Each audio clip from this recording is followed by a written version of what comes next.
Ալո։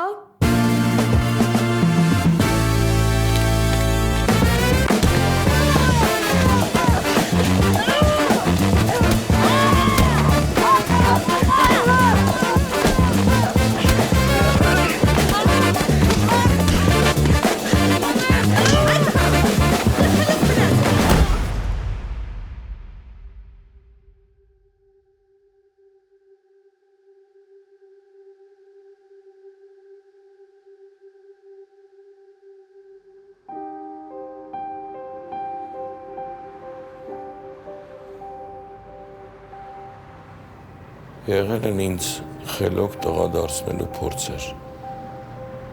Մանկական երանելի օրերին մեկի հետ գժտվել էի, բայց մի կարևոր գործ կար, որ հենց ինքը պիտի աներ։ Էլորվա վրատորը ինչ լավ բռնեց գնդակը։ Ո, հիշում եմ ոնց լավ։ Որոշեցի իբր մեղմել վիճակը, բայց մոտեցա նրան ու ասացի. Չմտածես, որ քո հետ բարի շլեմ, բայց գործ կա, որ հենց դու պիտի անես։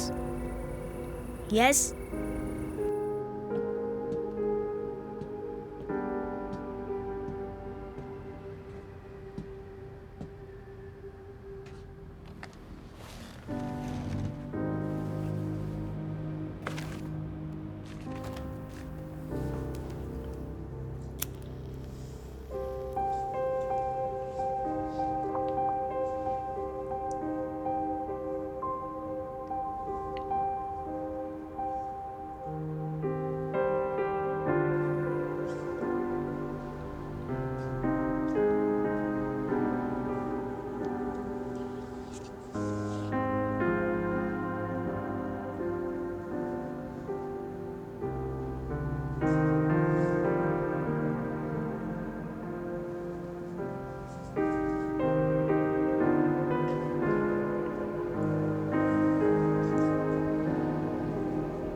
Որքան քաղաքակիրթ է մարդը, այնքան ավելի ծանր է նրա համար բանակում։ Այստեղ խորհրդային բանակում շատ սովորական տղերք են։ Նրանց համար շատ ավելի հեշտ էր, քան ինձ համար։ Չնայած նրանք չգիտեին, ինչ է էկզիստենցիալիզմը կամ տամպլիերների միաբանությունը, իսկ ես գիտեի։ Ինձ դասյարակել էին այն ժամանակների ոգով, որոնք գալու են երևի մի 100 կամ միլիոն տարի հետո, եթե իհարկե գալու են։ Այս իմաստով ես և հոռետես էի, և լավատես։ Ընդ որում, հաջորդականությունը պարբերաբար փոփոխվում էր։ Խորհրդային բանակում փառահեղ բեղեր էի պահում։ Հրամանատարը հրամայեց սափրել։ Այդ պահին սափրեցի, բայց նույն պահին էլ որոշեցի էլ ավելի փարթամ բեղեր աճեցնել։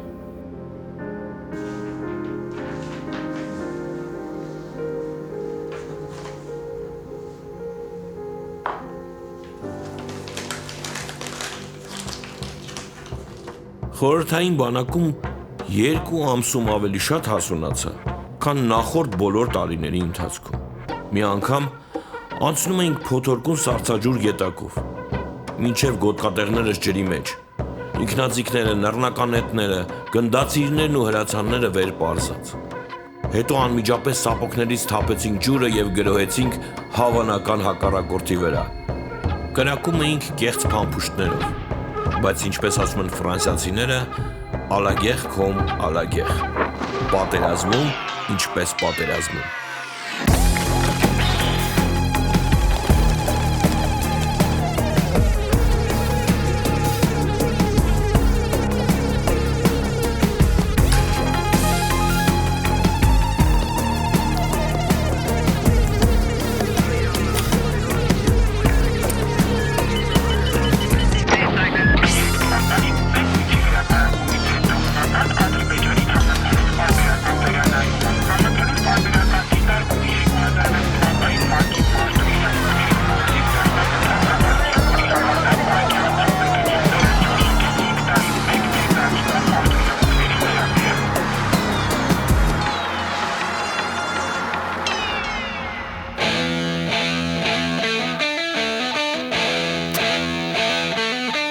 Իմը ռոքն էր,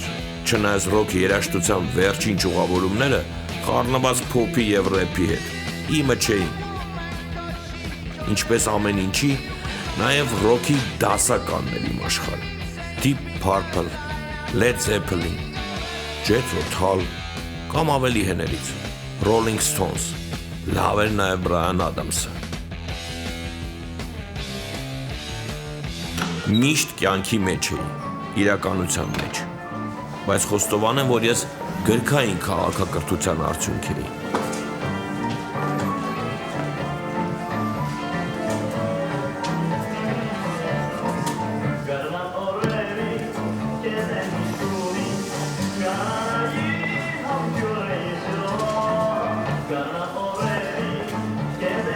Ինձ դաստիարակել է աշխարհի մեծ գրականությունը,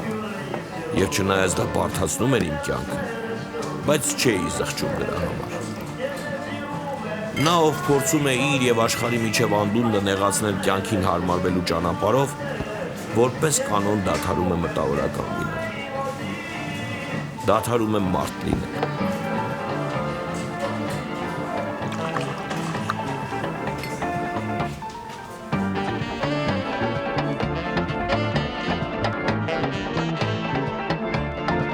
Քեզ գարոդել է եւ արդասվել է քո գարոդից Նրանք, ովքեր լարում են իրենց ուժերը, որպեսզի բարձրացնեն իրենց մոդուս վիվենդին, մյուսներին հասցնեն իրենց մակարդակին, միշտ պարտվում են։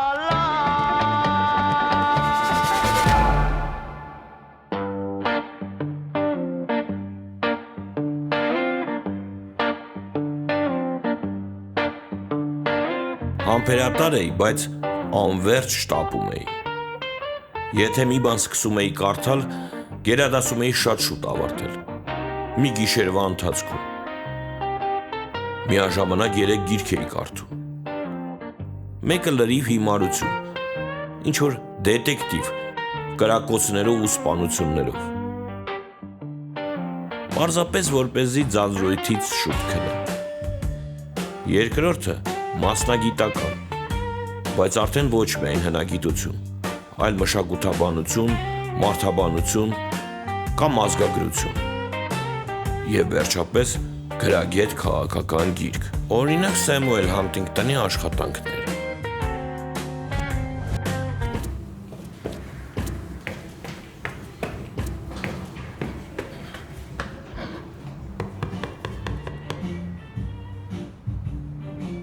Իմ գործը գիտությունն էր, հնագիտությունը, իմ գտած հազվագյուտ սափորը։ Բանասեն մարդս, ռեժիսուրան ինչ տապ։ Գնա հնագիտությամբ զբաղվել։ Դու չես ընի, ես չեմ ընի, բայց իմ գտածուն կմնա այս պատմության մեջ։ Կարող է ինքն մնա։ Չգիտեմ։ Ու կարծում եմ, որ մնալու է։ Այն գիշերվա կեսին տարել էի ընկերոջս մոտ, որ աչքալուսանքի բաժակ բարձրացնեինք։ Բայց ես սուրպրիզ ունեմ։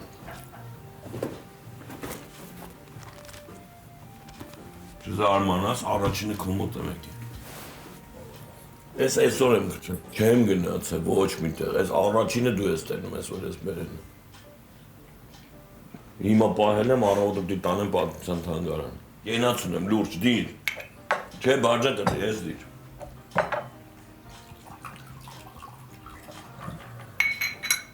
Ես ինչ, արի թող քո բեմադրածները ու իմ գտածոները մնան պատմության մեջ։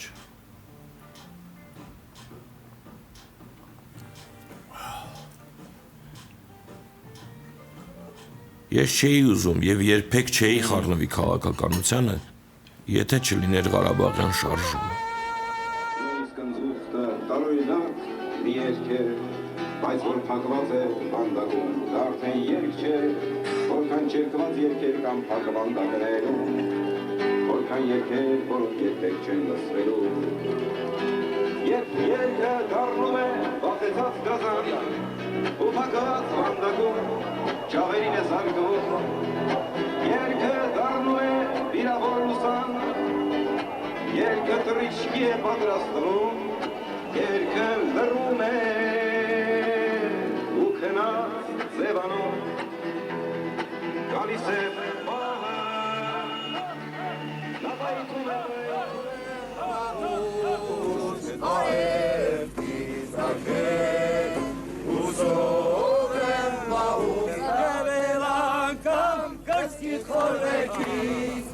Ավելի ուշ,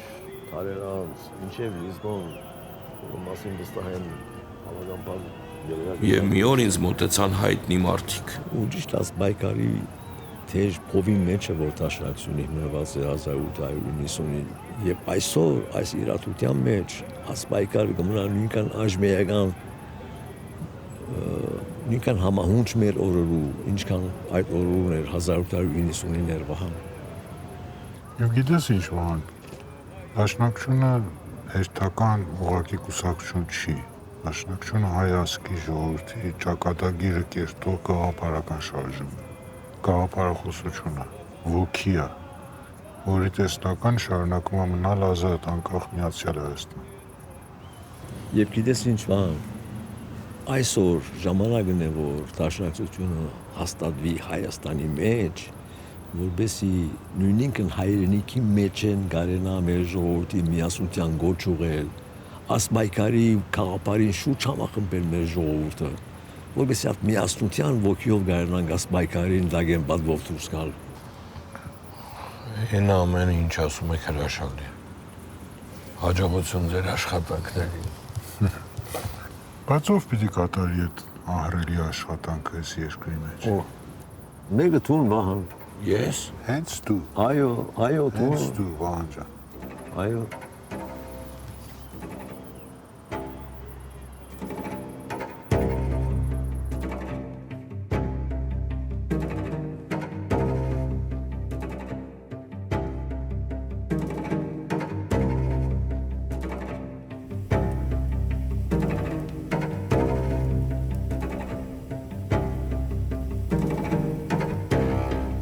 Օսմանյան վեզիր Խալիլ Փաշան տեսել էր,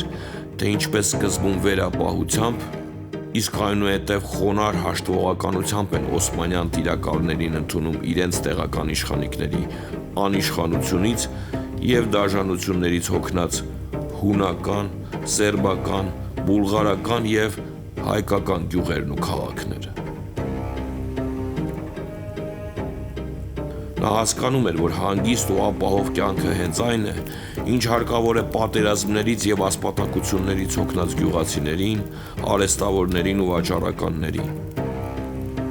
որպեսզի կառչեն նոր կայսրությունում իրենց տաք ու ապահով գոյությանը, չհիշեն իրենց ընկած թագավորությունների նախկին փառքն ու մեծությունը, չերազեն դրանք վերականգնելու մասին։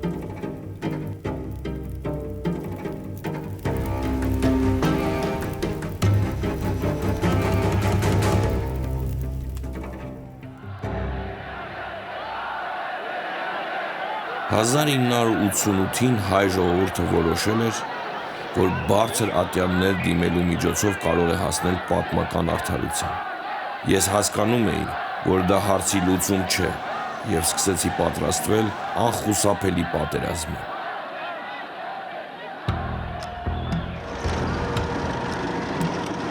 Մոտալուտ արհավիրքին դիմակայելու որոնումների մեջ դաշնակցությունը կազմակերպական առումով ավելի լավ էր պատրաստ այն իրողություններին,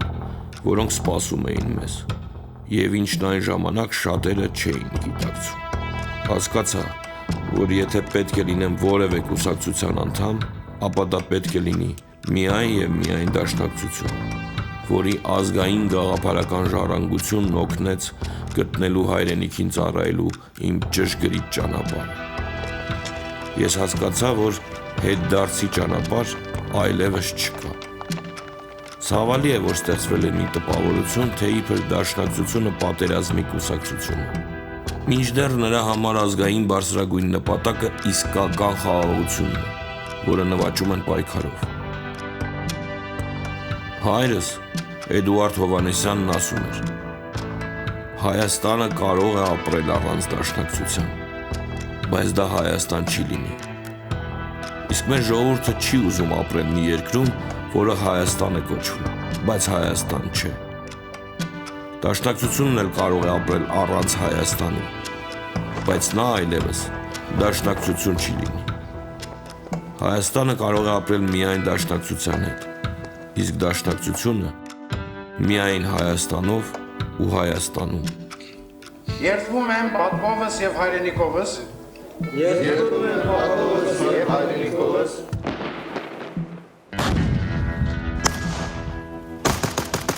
միշտ հավատարիմ մնալ հայ հեղափոխական դաշնակցության ծրագրին կանոնագրին ու որոշումներուն իմ բոլոր ուժերով իսկ եթե հարկ լինի նաև կյանքիս գնով ծառայել Հայաստանի և հայության ազատագրության դադին։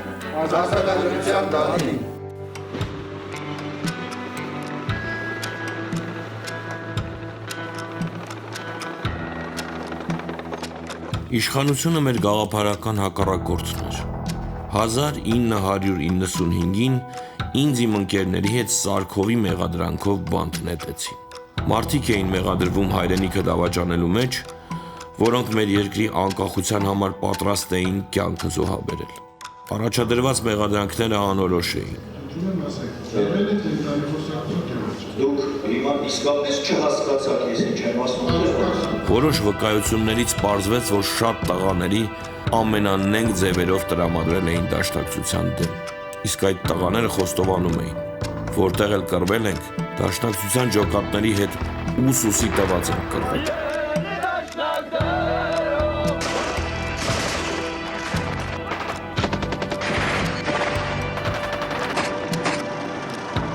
Նրանք երբեք չեն նահանջել, կռվել են մինչև վերջին փամփուշտը։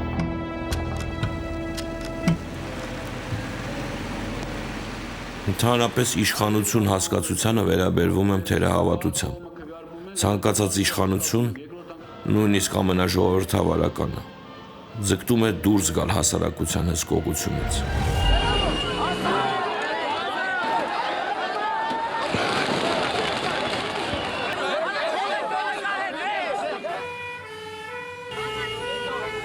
Հասարակությունը միշտ կուսակցություններով, հասարակական շարժումներով, խորհրդարանով և այլ հակակշիռներով փորձում է զսպել գործադիր իշխանությանը։ Մենք պաշտպանում ենք մեր ազատությունը։ Նրանք պետք է սովորեն խոսել իրենց ժողովրդի հետ։ Գործադիր իշխանությունը ժողովրդավարության մասին իր պատկերացումների և իր առաջնորդների ինտելեկտի չափով միշտ ձգտում է դուրս պրծնել այդ հսկողությունից։ Մեզ մոտ ոչ թե խորհրդարանն է նշանակում գործադիր իշխանություններին, այլ հակառակը։ Գործադիրն է որոշում, թե ով պիտի ներկայացնի ժողովրդին խորհրդարանում։ Ես չեմ հավատում, որ իշխանությունը կարող է շատ լավ լինել։ Նա կարող է լինել տանելի, հանդուրժելի, բայց դժվար թե լավը։ Իշխանության այլասերումն անխուսափելի է։ Առանձին վերցրած պաշտոնյան, առանձին նախարարը, առանձին ինչ-որ վարչության պետը կամ վարչապետը կարող են լինել միանգամայն նորմալ և ադեկվատ մարդիկ, որոնք ամենևին չեն ձգտում բռնապետության, բայց ամեն ինչ փչացնում է խումբը, համակարգը, բյուրոկրատական ապարատը։ Իշխանության մեջ կարելի է մտնել միայն ունենալով հստակ ձևակերպված վերջնական նպատակներ։ Հակառակ դեպքում հոսանքն անկախ քեզնից կտանի։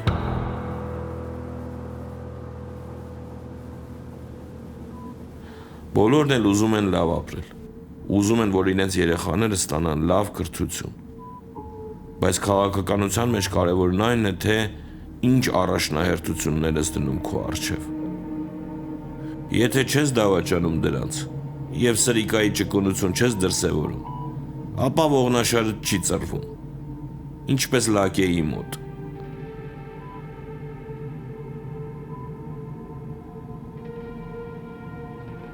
Երբ բանտում էի,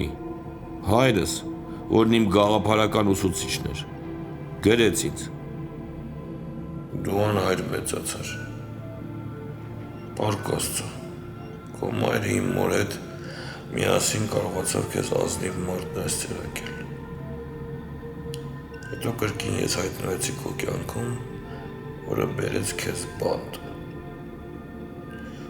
Այսպիսով այն ուղիղ գիծը, որ մեր նախնիներից տանում էր դեպի քո բանտախուցը, այսպես թե այնպես անցել է մեր բոլորի կյանքի միջով, ինչը նշանակում է, որ մեր հասարակական ապրումները, ազգային մտահոգությունները կապ ունեն հենց այդ գծի հետ։ Ես հուսով եմ, որ հերթը հիմա իմ անուշիկ զորնիկներին Այգին ու Աննային չի հասնի,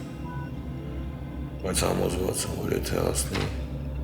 նրանք էլ կշարունակեն այն պարզ ու ուղիղ գիծը, որ հայ ժողովրդի համար ծնունդ է արել քո նախնիներից։ Գուցե դա էր պատճառը, որ հետո ինքս մեկուսարանից մի նամակ գրեցի նրա թոռանը, իմ որդու, Քիփլինգի «Եթե գործն էի թարգմանել»։ Մտածեցի, որ դա հենց այն է, ինչ ուզում էի ասել Հայկին։ Եթե գլուխդ չկորցնես, երբ շուրջ բոլորը խուճապահար մարդիկ ամբաստանում են քեզ։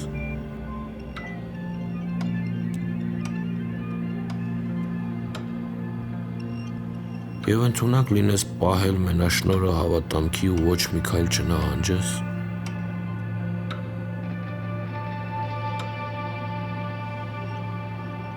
եթե կարողանաս դիմանալ ինչքան որ պետք է ու կեղծիքի ծովում ստի սահմանը չանցնել, և կույր ու թունավոր ատելության սև հետքը քո պաղարյուն սրտից գիտես հեռու պահել, եթե ամբոխի մեջ գիտենաս քո արժանիքը, բայց չհալվես արքաների շպիտներից,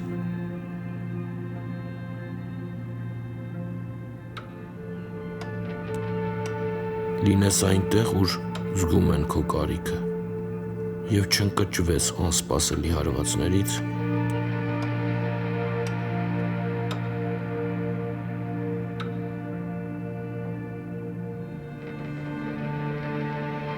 եթե կյանքով լցնես կյանքիդ ամեն վայրկյանը ու լիարժեք ապրես օրերդ հիասքանչ, ուրեմն տեր ես աշխարհի ժառանգությանը, և ավելին,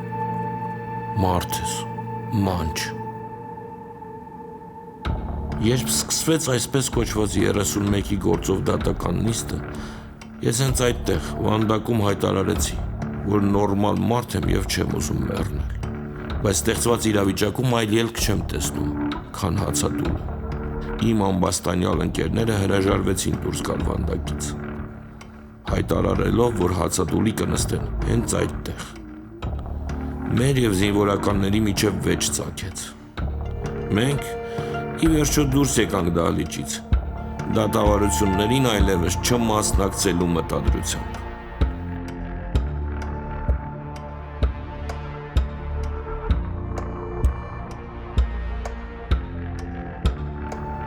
Մեզ փորձեցին պառակտել,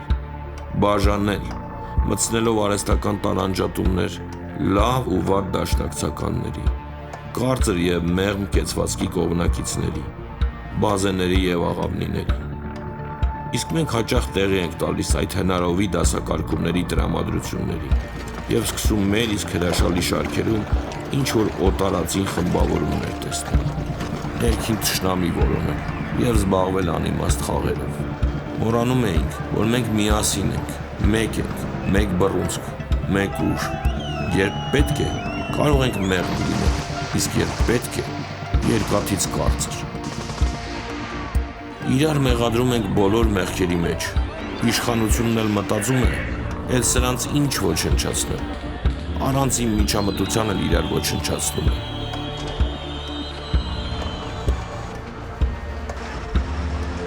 Մամուլում թույլ հոդվածներ չպետք է տպենք։ Դրանց վտանգն այն է, որ այն կարդում են նաև հիմարները, իսկ նրանց թիվն անհամեմատ մեծ է, ինչպես ամբողջ երկրագնդի վրա, այնպես էլ մեր երկրում։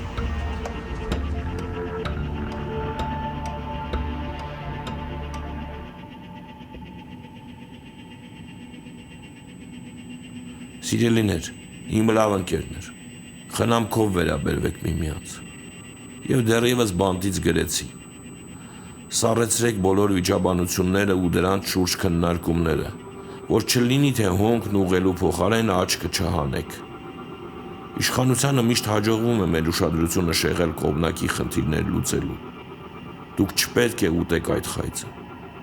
Եթե այդպես պիտի շարունակեք, ապրեք առանց ինձ։ Ձեր կողքը Արցախը հանձնում են, չի կարելի թաղվել ինտրիգների մեջ։ Ես ինտրիգներից զզվում եմ։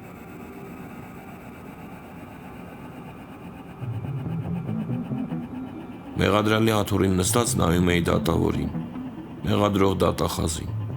բոլորին ու մտածում. Տեր Աստված, ես ինչ ենք անում։ Ախր Գաբրիել հրեշտակապետը մի օր իր շեփորով բոլորիս հրավիրելու է դատական մի այլ դահլիճ։ Դրան պետք է պատրաստվենք։ Եվ ինքս ինձ հարց տվեցի. լավ, եթե Աստված մեզ հետ է, ապա ովքեր են մեր դեմ։ Սիրելիներ, Արցախն ուշադրության կենտրոնում պահեք։ Ասում եք Արցախն արդեն չկա։ Արցախը կա, մտովի գնացեք այնտեղ և հիշեք։ Արցախյան հիմնախնդրի վերջնական լուծումը կհետաձգվի այնքան ժամանակ, մինչև Ռուսաստանն ու Արևմուտքը մշակեն միացյալ դիրքորոշում։ Իսկ դուք շարունակեք պայքարը։ Տանկի թնդանոթից կրակել սովորելը բարդ բան չէ, կուսակցական ստաժ պետք չէ։ Ինչպես կասեր Բեյրութի արծիվ ընկերս, պետք է ուղիղ նայել փանին մեջ ու վսյո։ Ինձանից տեղեկություններ կորզելու համար մեկին հատուկ գցել էին մեզ մոտ։ Հյուրերկենտ ունես։ Հյուրասենյակ չի։ Հասանք տեղ։ Անունը Սարգիսյան։ Վաղ։ Ոնց հասկացա սա, հա իմ տեղը։ Ոնց որ։ Սա էլ իրեն գժի տեղ էր դրել։ Բայց քո դեմքը ծանոթ է, գիտես։ Մարդկանց բերում գցում ես տեղ տանջելու համար։ Հիմա ինչ ես արել, դու ինչի համար են քեզ բերել գցել։ Ուզեցել ես պետությունը փոխես, ուզեցել ես լավ բան անես։ Ազգի կեսը քո կողմից է, բրատ։ Ուզում են անպայման ճնշեն բերտերով, գաղութներով, ռեժիմով։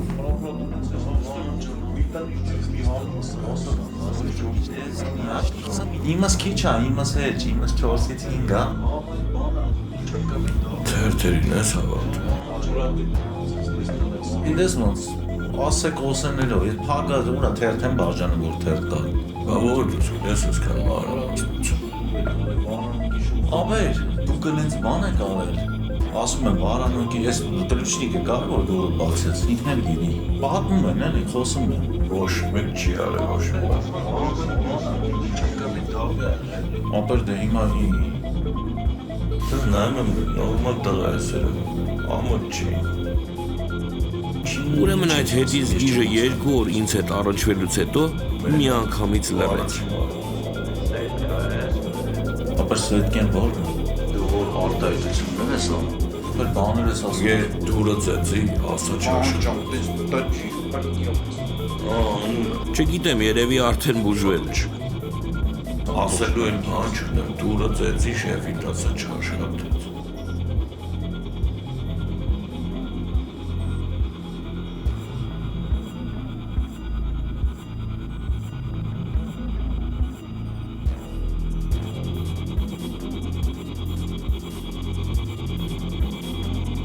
Երեք տարի բանտ նստելուց հետո դարձա շատ ավելի հանդուրժող մարդկանց թուլությունների նկատմամբ։ Բանտն ինձ իմաստություն տվեց։ Կար մի նպատակ, միասնական, անկախ և ազատ Հայաստան տեսնել։ Եվ այդ պատճառով մեզ համար չկային հստակ սահմաններ արցախյան պայքարի և բանտում պայքարելու միջև։ Հա, նաև թողեցի ծխելը, համ էլ անգլերեն սովորեցի։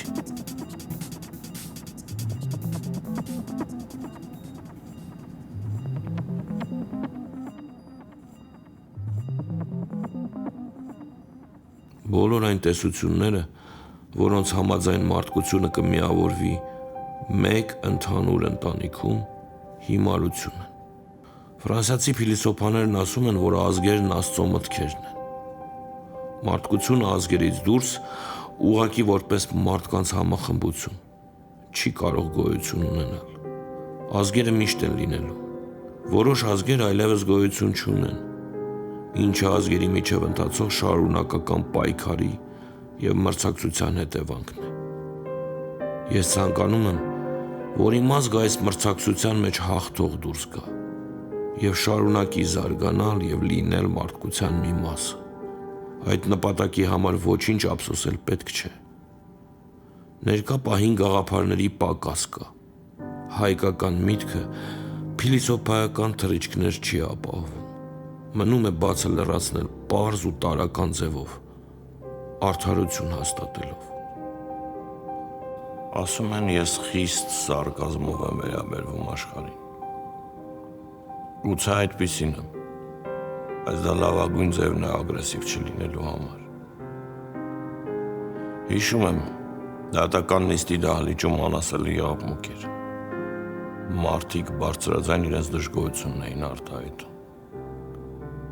Զայրացած դատավորը մուրճը խփեց սեղանին ու թե ում համար այստեղ հետաքրքիր չէ կարող է դուրս գալ դահլիճից։ Ես անմիջապես ձայն խնդրեցի ու ասացի. «Պարոն դատավոր, ինձ համար այստեղ բոլորովին հետաքրքիր չէ, կարող եմ դուրս գալ»։ Սիրելիներ, եթե իմ այս պատմությունը մի առանձին դատական նիստ հիշեցրեց, ներողամիտ եղեք։ Հուսով եմ,